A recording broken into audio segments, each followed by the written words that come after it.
श्री भक्तमाल में श्री हरि ध्यान निष्ठ भक्तगण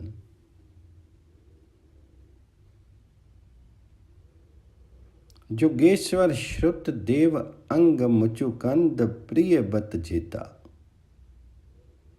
पृथु परीक्षित शेष सूत सोनक परचेता सतरूपा त्रय सुता सुनीति सती सभा मंदाल स यज्ञ पत्नी ब्रज नारी किए केशव अपने बस। ऐसे नर नारी जित्ते तिन्ही के गांव जसे पद पंकज पाछो सदा जिनके हरि नित्य उर बसे। जिन भक्तों के हृदय में भगवान नित्य निवास करते हैं, मैं उनके चरण कमलों को प्राप्त करने की इच्छा करता हूँ।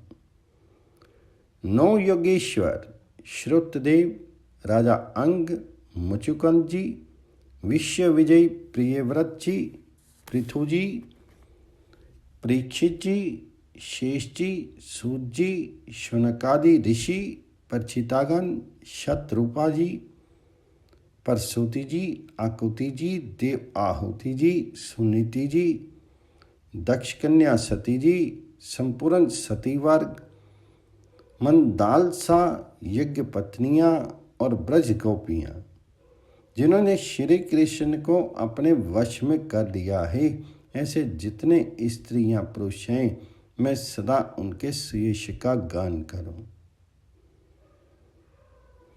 नौ योगेश्वर।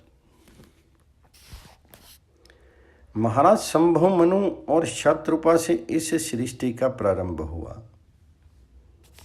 शंभु मनु के पुत्र हुए प्रियव्रत, प्रियव्रत के आग्निघ्र, आग्निघ्र के नाभि और नाभि के पुत्र हुए ऋषभ। वे भगवान वासुदेव के अंश थे। मोक्ष धर्म का उपदेश करने के लिए उन्होंने अवतार लिया था। ऋषभ के 100 पुत्र थे। वे सब के सब वेदों के पारदर्शी विद्वान थे। उनमें सबसे बड़े थे राज ऋषि भरत। वे भगवान नारायण के परम प्रेमी भक्त थे। उन्हीं के नाम से ये भूमि खंड जो पहले अजनाभ वर्ष कहलाता था, भारतवर्ष कहलाया। राज ऋषि भरत चक्रवर्ती सम्राट थे। उन्होंने सारी पृथ्वी का राज्य भोग किया और अंत में इसे छोड़कर के वन को चले गए। वहां उन्होंने तपस्या द्वारा भगवान जी की उपासना की और तीसरे जन्म में भगवान जी को प्राप्त हुए। भगवान ऋषभ देव के शेष 99 पुत्रों में से 9 पुत्र भारतवर्ष के सब ओर स्थित 9 द्वीपों के अधिपति, 81 पुत्र कर्म कांड के रचयिता ब्राह्मण और बाकी 9 सन्यासी हो गए। ऋषभ देव के जो 9 पुत्र सन्यासी हो गए, वे बड़े ही भाग्यवान थे। उन्होंने आत्म विद्या के संपादन में बड़ा परिश्रम किया था और वास्तव में वे उसमें बड़े निपुण थे। वे प्रायः दिगंबर ही रहते थे और अधिकारियों को परमार्थ वस्तु का उपदेश दिया करते थे। उन्हें ही 9 योगेश्वर कहा जाता है। उनके नाम इस प्रकार हैं: कवि, हरि, अंतरिक्ष, प्रबुद्ध, पिपलायन, आविर्होत्र, द्रुमिल, चमस और करभाजन। ये 9 योगेश्वर इस कार्य कारण और व्यक्त अव्यक्त भगवत रूप जगत को अपनी आत्मा से अभिन्न अनुभव करते हुए पृथ्वी पर स्वच्छंद विचरण करते थे। उनके लिए कहीं भी रोक टोक नहीं थी। वे जहाँ चाहते चले जाते। देवता, सिद्ध, साध्य, गंधर्व, यक्ष, मनुष्य, किन्नर और नागों के लोकों में तथा मुनि, चारण, विद्याधार, ब्राह्मण और गौ के स्थानों में वे स्वच्छंद विचरते थे। वे सब के सब जीवन मुक्त महात्मा थे। इन 9 योगेश्वरों का विधेय राज महात्मा नेमि से एक बार संवाद हुआ था जिसमें इन महात्मा योगीश्वरों ने भगवान जी को प्राप्त कराने वाले धर्मों और साधनों का वर्णन किया था। उस समय महाराज निमि बड़े बड़े ऋषियों द्वारा एक महान यज्ञ का संपादन करवा रहे थे। स्वच्छंद भाव से विचरण करते हुए ये 9 योगीश्वर भी वहां पहुंच गए। महाराज निमि ने इनका बहुत आदर सत्कार किया और अधिकारी जान करके भगवत चर्चा की। महाराज निमि के पूछने पर उन योगीश्वर में प्रथम योगीश्वर कवि ने उन्हें भगवान श्री कृष्ण को प्राप्त कराने वाले भागवत धर्मों का उपदेश दिया।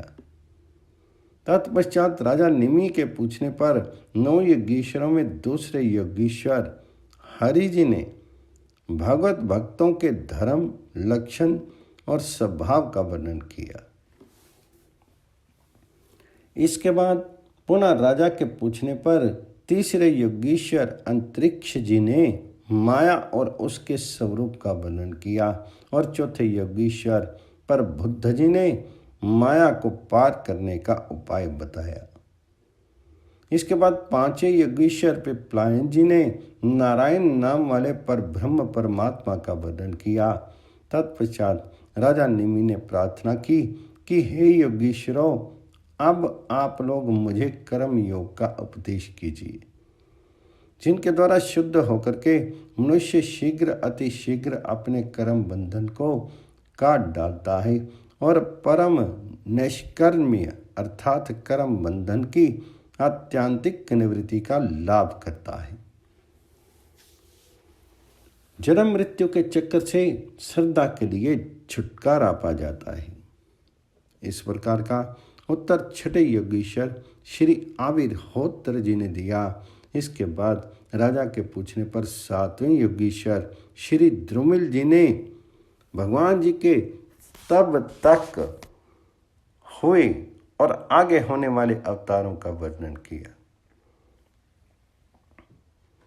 इतना सब भगवत चरित्र सुनने के बाद राजा निमि ने पूछा, है योगीश्वरों, कृपा करके ये बताइए कि जिनकी कामनाएं शांत नहीं हुई हैं, लौकिक पारलौकिक भोगों की लालसा मिटी नहीं है और मन एवं इंद्रियां भी वश में नहीं हैं तथा प्रायः जो भगवान जी का भजन नहीं करते, ऐसे लोगों की क्या गति होती है, इसका उत्तर देते हुए 8वें योगेश्वर श्री चमस जी ने बताया कि हे राजन, जो लोग अंतर्यामी भगवान श्री कृष्ण से प्रांग मुख होकर रहते हैं, उनकी ओर ना चल करके उनसे उल्टे चल रहे हैं, वे अत्यंत परिश्रम करके गृह, पुत्र, मित्र और धन संपत्ति इकट्ठी करते हैं, परंतु उन्हें अंत में सब कुछ छोड़ देना पड़ता है और ना चाहने पर भी विवश होकर के घोर नरक में जाना पड़ता है। भगवान जी का भजन ना करने वाले विषय पुरुषों को यही गति होती है। अब राजा निमि ने पूछा, हे योगीश्वरों, भगवान किस समय, किस रंग और किस आकार को स्वीकार करते हैं और मनुष्य किन नामों और विधियों से उनकी उपासना करते हैं? इसके उत्तर देते हुए 9वें योगेश्वर श्री करभाजन जी ने कहा, राजन, सतयुग में भगवान जी के श्री विग्रह का रंग श्वेत होता है।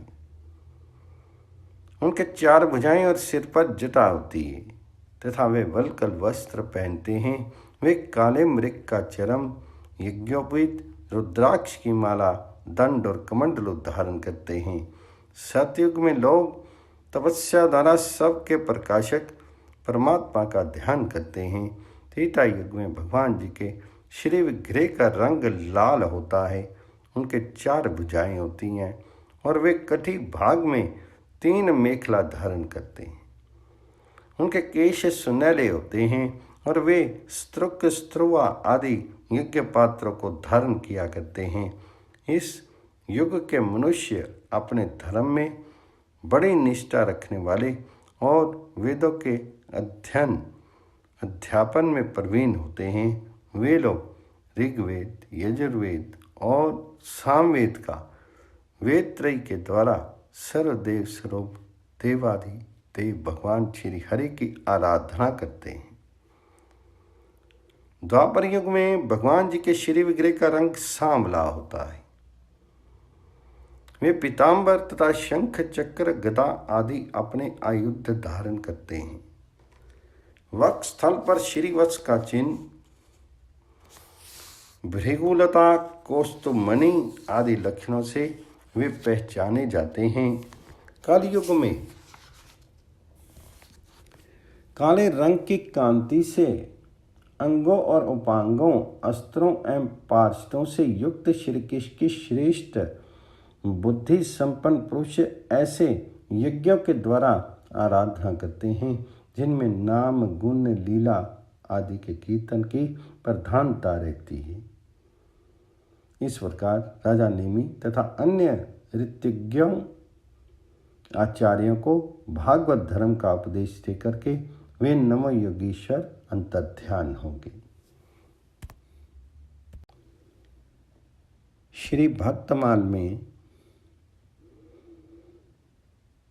श्री हरि ध्यान निष्ठ भक्तगण में श्री श्रुतदेव जी देवता, पुण्य क्षेत्र और तीर्थ आदि तो धीरे धीरे बहुत दिनों में पवित्र करते हैं, परंतु महापुरुष अपनी दृष्टि से ही सबको पवित्र कर देते हैं। मिथिला में वहां के नरेश महाराज बहुलास्य भगवान जी के भक्त, अहंकारहीन तथा प्रजावत्सल थे। उसी नगर में श्रुतदेव नाम के भगवान के परम भक्त निर्धन ब्राह्मण भी रहते थे। श्रुतदेव विद्वान थे, बुद्धिमान थे और ग्रस्त थे, किंतु वे अत्यंत शांत स्वभाव के थे। विषयों में उनकी तनिक भी आसक्ति नहीं थी।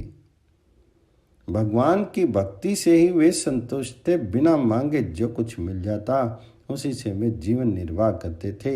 एक दिन का घर का काम चल जाए, इससे अधिक वस्तु बिना मांगे मिलने पर भी वे लेते नहीं थे। वे कल के लिए संग्रह नहीं करते थे। संध्या, तर्पण, देवाराधन आदि शास्त्र सम्मत अपना कर्तव्य विधि पूर्वक करते थे और भगवान जी की पूजा तथा ध्यान में लगे रहते थे। महाराज बहुलास्य भी सदा भगवान जी के स्मरण पूजन में ही लगे रहते थे। भगवान को प्रसन्न करने के लिए महाराज यज्ञ, दान एवं गौ, ब्राह्मण तथा अतिथि का पूजन आदि बड़ी श्रद्धा से करते थे।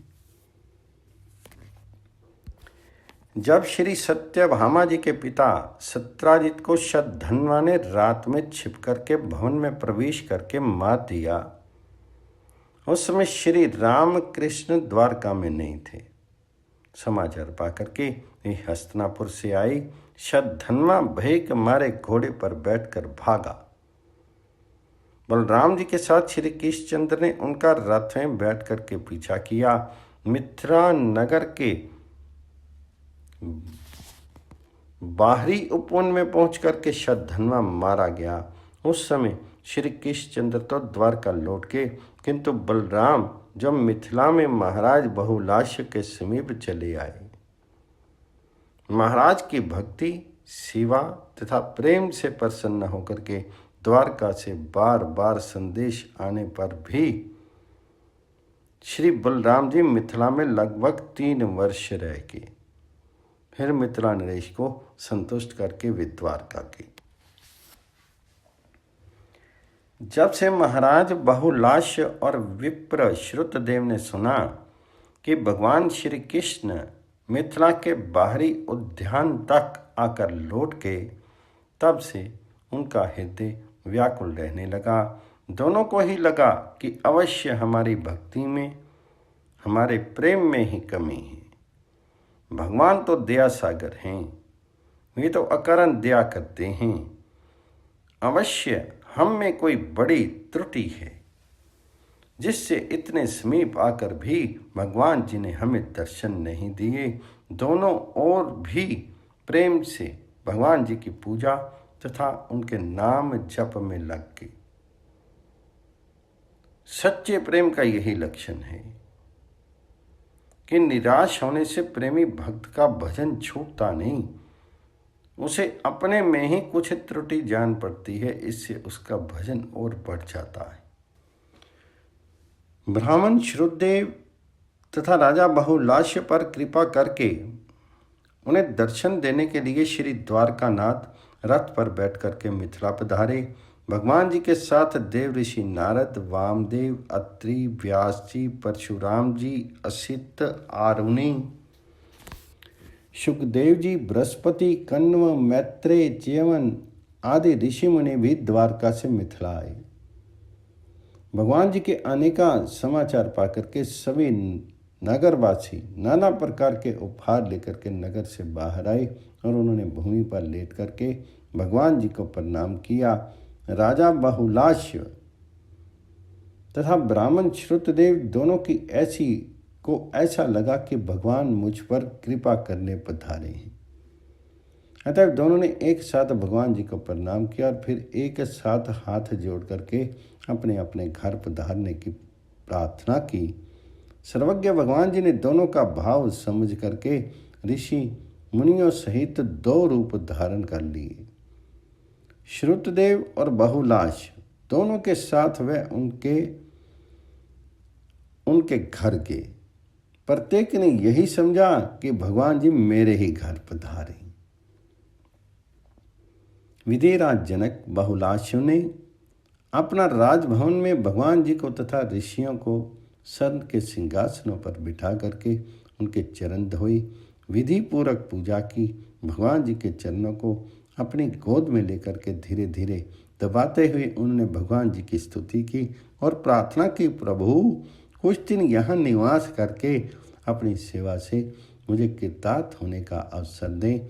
भगवान जी ने उनकी प्रार्थना स्वीकार कर ली। दूसरी ओर श्रुतदेव अपनी कुटिया पर भगवान जी को लेकर पहुंचे। वे भगवान की कृपा का अनुभव करके प्रेम में इतने तन्मय हो गए कि सब सुधि बुद्धि भूल गए। अपना दुपट्टा फहराते उड़ाते हुए भगवान जी के मंगल में नामों का कीर्तन करके नाचने लगे। जब कुछ देर में सावधान हुए तब कुश की चटाई, पीड़ा, वेदिका आदि पर उन्होंने सबको आसन दिए। कंगाल ब्राह्मण की झोंपड़ी में सबके बैठने के लिए चटाई भी पूरी कहाँ से आती। श्रुतदेव ने भगवान जी के चरण धोए और वह चरणोदक मस्तक पर चढ़ाया। पूजा किस क्रम से करनी चाहिए वे इस बात को भूल ही गए।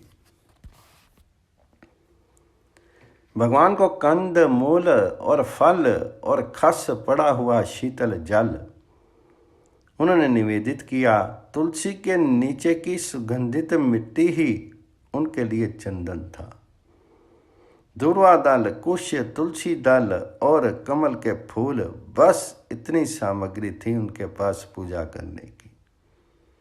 इन्हीं से उन्होंने भगवान जी की पूजा की। श्रुतदेव भक्ति के आवेश में आत्म विस्मृत हो गए थे। भगवान चुपचाप भक्त के इस भाव को देख करके प्रसन्न हो रहे थे। जिन भक्तों के हृदय में सदा श्री हरि वास करते हैं उनके चरणों की धूलि अखंड आनंद देने वाली है। उसी को भूषण मान करके मस्तक पर धारण कीजिए। 9 योगीश्वर आदि सभी भक्त प्रेम रस के आस्वादन में परम चतुर हैं। उनमें से श्री शुद्धदेव ब्राह्मण की बात कहता हूँ। भगवान को घर में आया देख करके इनका हृदय प्रेम से भर गया। दोनों हाथों को ऊंचे उठा करके वस्त्र फिरा फिरा करके वे नाचने लगे। प्रेम में ऐसे मग्न हो गए कि श्री कृष्ण के समेत आए हुए साधु संतों का स्वागत सत्कार, विनय प्रणाम आदि भी नहीं कर सके। तब भगवान जी ने इन्हें सावधान करके उपदेश दिया कि ये संत मुझसे भी बढ़कर श्रेष्ठ हैं। इनके चरणों का अर्चन वंदन करो। शुद्धदेव जब पूजा करके स्तुति करके कुछ सावधान हुए तब भगवान जी ने उन्हें संतों का महात्म्य समझाया और ऋषियों का पूजन करने को कहा। अब तक श्रुतदेव ने जानबूझकर ऋषियों का पूजन ना किया हो, ऐसी बात नहीं थी। वे तो अपने को भूल गए थे। अब उन्होंने उसी श्रद्धा, उसी सम्मान से प्रत्येक ऋषि का पूजन किया जिस प्रकार भगवान जी का पूजन किया था। सबको उन्होंने भगवान जी का स्वरूप ही मान करके उनकी सेवा की। श्रुतदेव की जिस झोंपड़ी में बैठने के लिए पूरे पीढ़े और चटाइयाँ भी नहीं थी, उसी झोंपड़ी में ऋषियों के साथ समस्त ऐश्वर्यों के स्वामी द्वारकानाथ प्रभु उतने ही दिनों तक रहे जितने दिन वे जनक के राजमहल में रहे। एक कंगाल और एक राज अधिराज दोनों श्री कृष्ण चंद्र के लिए समान हैं। ये उन्होंने वहाँ प्रत्यक्ष दिखा दिया। कुछ दिन वहाँ रह करके राजा बहुलास्य तथा ब्राह्मण श्रुतदेव से विदा लेकर के वे द्वारका लौट आए। बहुलास्य तथा श्रुतदेव उन आनंद कंद मुकंद का चिंतन करते हुए अंत में उनके धाम को प्राप्त हुए। श्री भक्तमाल में श्री हरि ध्यान निष्ठ भक्तगण श्री अंग जी, महाभागवत श्री ध्रुव जी के वंश में राजऋषि अंग का प्रादुर्भाव हुआ था। पिता उल्मोक और माता पुष्करनी ने बड़ी तपस्या के बाद अंग जैसा पुत्र पाया था।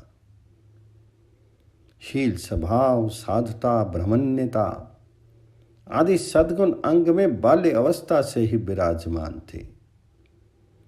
एक बार राजऋषि अंग ने अश्वमेघ महायज्ञ का अनुष्ठान किया।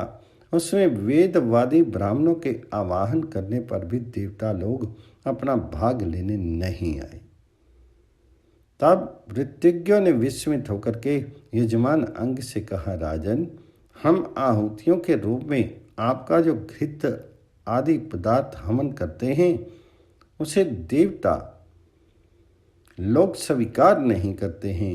हम जानते हैं कि आपकी हवन सामग्री दूषित नहीं है। आपने उसे बड़ी श्रद्धा से एकत्रित किया है तथा वेद मंत्र भी किसी प्रकार बलहीन नहीं है, क्योंकि उनका प्रयोग करने वाले ऋतिकगण याजकों चित सभी नियमों का पूर्णता पालन करते हैं। देवताओं का किंचित तिरस्कार भी नहीं हुआ है। फिर भी कर्म अध्यक्ष देवता लोग क्यों अपना भाग नहीं ले रहे हैं? ये सुनकर के महाराज अंग उदास हो गए और उन्होंने इसमें अपने कर्म को ही कारण मान करके सदस्यों से अपने ज्ञात अज्ञात अपराध के संबंध में जिज्ञासा की। इस पर सुधी सदस्यों ने कहा, राजन, इस जन्म में तो आपसे कोई अपराध नहीं हुआ। हाँ, पूर्व जन्म में अवश्य आपसे कुछ अपराध बन गया है, जिससे कि आप अब तक पुत्रहीन हैं।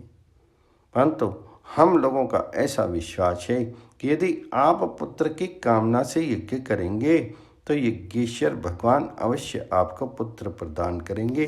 राजा अंग ने पुत्रेष्टि यज्ञ किया। ऋतिज्ञों के सत्प्रयत्न से यज्ञ पूर्ण हुआ। आहुति डालते ही अग्निकुंड से एक दिव्य पुरुष स्वर्ण पात्र में सिद्ध खीर लिए हुए प्रकट हुए। राजा ने उस चरु को अंजलि में लेकर के स्वयं सूंघ करके प्रसन्नता पूर्वक अपनी पत्नी को दे दिया। रानी ने वह पुत्र दायनी खीर खाकर के गर्भ धारण किया और यथासमय वैन नामक एक पुत्र को जन्म दिया। राजा अंग की पत्नी मृत्यु की कन्या थी। नाम था सुनीता। उससे जो बालक पैदा हुआ वे अपने नाना मृत्यु के गुण स्वभाव लक्षणों वाला हुआ। क्या पशु, क्या पक्षी, क्या मनुष्य, वह दुष्ट बालक हंसते हंसते सहज ही उनके प्राण ले लेता। प्रजा उससे ऐसी संत्रस्त हो गई थी कि वह जिधर ही जाता लोग चिल्ला पड़ते, वैन आया, वैन आया। वैन की ऐसी दुष्ट प्रकृति देख करके महाराज अंग ने उसे बहुत प्रकार से समझा करके सुमार्ग पर लाने की चेष्टा की, परंतु सफल नहीं हुए। इससे उन्हें बड़ा ही दुख हुआ। वे मन ही मन सोचने लगे, जिन ग्रस्तों के पुत्र नहीं हैं उन्होंने अवश्य पूर्व जन्म में श्री हरि की आराधना की होगी। इसी से उन्हें कपूत की करतूतों से होने वाले असहाय क्लेश नहीं सहने पड़ते हैं, जिससे सब प्रकार के अनर्थों की प्राप्ति होती है। ऐसी नाम मात्र की संतान के लिए कौन समझदार लल जाएगा। वह तो आत्मा के लिए एक प्रकार का मोह में बंधन ही है। पुनः श्री अंग जी के मन में ये विचार आया कि मैं तो सपूत की अपेक्षा कपूत को ही अच्छा समझता, क्योंकि सपूत को छोड़ने में बड़ा क्लेश होता है, परंतु कपूत को घर को नरक बना डालता है, अतः उससे सहज छुटकारा मिल जाता है। इस प्रकार सोचते सोचते राजा अंग का चित्त संसार से विरक्त हो गया। वे रात्रि में घर से निकल गए।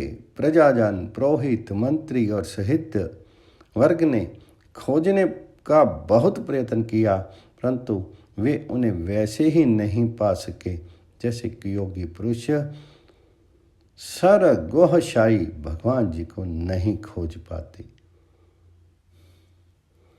श्री राम रसिकावली में महाराज रघुराज सिंह की आपके विषय में लिखते हैं, कानन जाई भजियो यदुराई, माया और डीठी नहीं आई, वन में करही साधु की सेवा, साधु छोड़ मन ही नहीं देवा।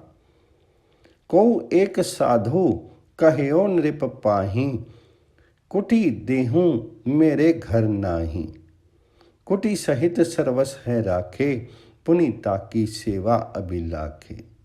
साधु प्रसन्न कहो असबानी, मिलही तोहि नृप सारंग पानी। भूपति कहो न अस मोहि आशा, तोहि तजी चहियो न रमा निवासा।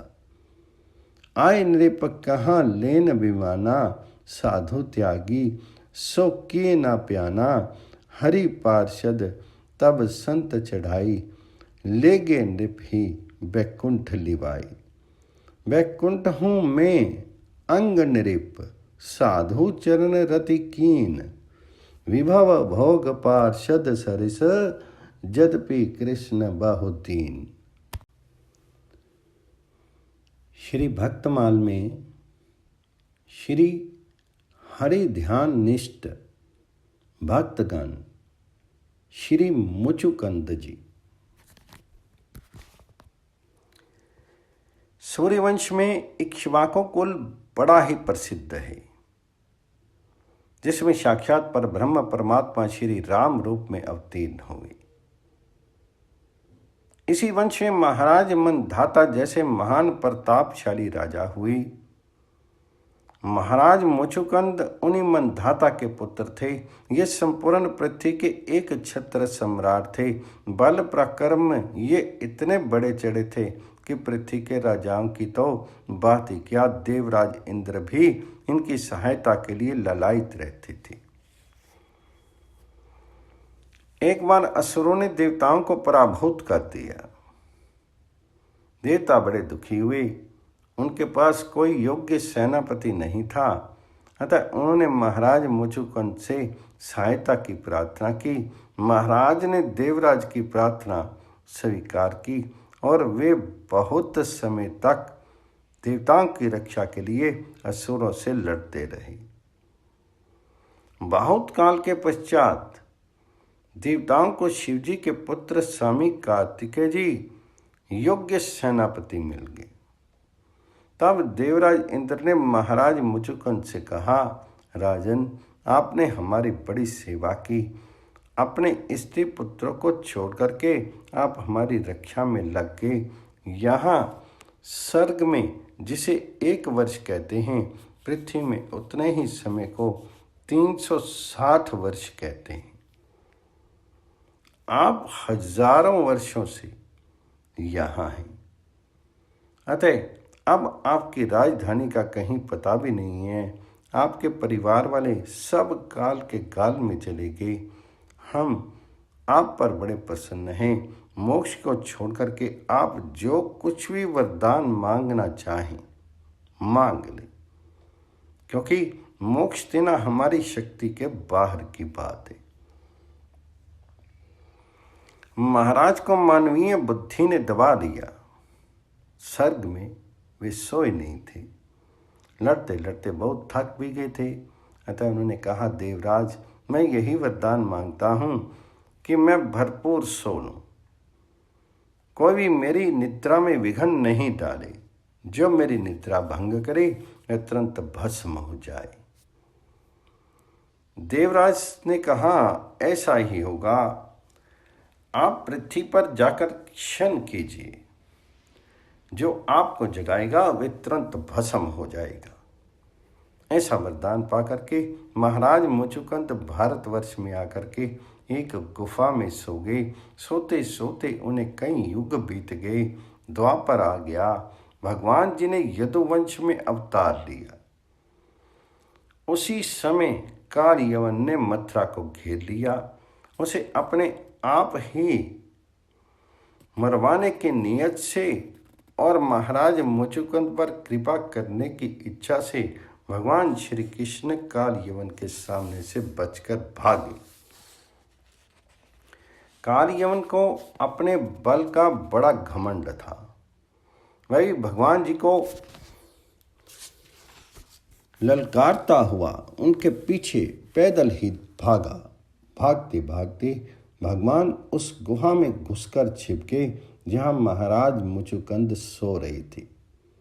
उन्हें सोते देख करके भगवान जी ने अपना पीताम्बर धीरे से उन्हें उड़ा दिया और आप छिप करके तमाशा देखने लगे, क्योंकि उन्हें छिपकर तमाशा देखने में बड़ा आनंद आता है। दस्ता ही जो ठहरे। काल यवन बल के अभिमान में भरा हुआ गुफा में आया और महाराज मुचुकुंद को ही भगवान समझ करके जोरों से दुपट्टा खींच करके जगाने लगा।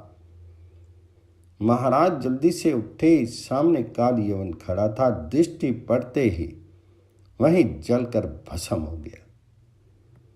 अब तो महाराज इधर उधर देखने लगे। भगवान जी के तेज से संपूर्ण गुफा जगमगा रही थी। उन्होंने नव जलधर श्याम पीत केशव वासा वनमाली को सामने मंद मंद मुस्कुराते हुए देखा। देखते ही वे अवाक रह गए। अपना परिचय दिया, प्रभु का परिचय पूछा। गर्ग आचार्य के वचन स्मरण हो आए। वे साक्षात पर ब्रह्म परमात्मा है, ये समझ करके वे भगवान जी के चरणों पर लोटपोट हो गए। भगवान ने उन्हें उठाया, छाती से चिपटाया, भांति भांति के वरों का प्रलोभन दिया, किंतु वे संसारी पदार्थों की निस्सारता समझ चुके थे। अतः उन्होंने कोई भी संसारिक वर नहीं मांगा। उन्होंने यही कहा, प्रभु मुझे देना हो तो अपनी भक्ति दीजिए, जिससे मैं सच्ची लगन के साथ भली भांति आपकी उपासना कर सकूं। मैं श्री चरणों को भली भांति भक्ति कर सकूं। ऐसा वरदान दीजिए। प्रभु तो प्रभु मुक्तिदाता हैं, मुकुंद हैं। उनके दर्शनों के बाद फिर जन्म मरण कहाँ। किंतु महाराज ने अभी तक भली भांति उपासना नहीं की थी और वे मुक्ति से भी बढ़कर उपासना को चाहते थे। अतः भगवान ने कहा, अब तुम ब्राह्मण होवोगे, सर्व जीवों में समान दृष्टि वाले होवोगे। तब मेरी जी खोल करके अनन्य उपासना करना। तुम मेरे तो बन ही गए। तुम्हारी उपासना करने की जो अभिलाषा है उसके लिए तुम्हें विशुद्ध ब्राह्मण वंश में जन्म लेना पड़ेगा और वहाँ तुम उपासना रस का भली भांति आस्वादन कर सकोगी।